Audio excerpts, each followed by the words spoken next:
நெப்போலியன்கிற மாவீரன் Napoleon இருந்தான். இப்ப உதாரணத்துக்கு ஒண்ணுமே இல்ல, நம்ம இங்க இருக்கிறோம் உழவர் சந்தை மைதானத்துல. இந்த இருக்கு திருச்சி நகரம்னு வச்சுக்கிறோம், மலைக்கோட்டை மெயின் கார்டு கேட்டுன்னு வச்சுங்களேன்.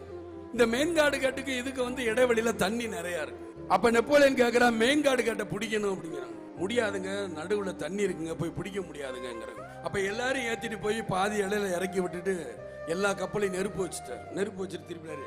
இப்ப கேட்கிறாரு, இவர் மாத்திரம் ஒரு கப்பல்ல வந்துட்டாரு. இப்ப அந்த மெயின் கார்டு கேட்ட பிடிப்பீங்களா பிடிக்க மாட்டீங்களா? அந்த திருச்சி மலைக்கோட்டைன்னு கேட்கிறாரு. இந்த பக்கம் போனா தண்ணி செத்து போயிருவோம், நீந்த முடியாது.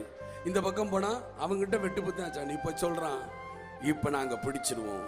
அப்பதான் சொல்றாரு, என்னுடைய வாழ்க்கையில் முடியுங்கிற வார்த்தை தான் இருக்குன்னு தவிர முடியாதுங்கிற வார்த்தை இருக்கக்கூடாது. ஆகையினால அடிக்கடி சொல்லுவேன், முடியாது என்ற வார்த்தை முட்டாளுக்கு சொந்தமான வார்த்தை, முடியுங்கிற வார்த்தை தான் அறிவாளுக்கு சொந்தமான வார்த்தை.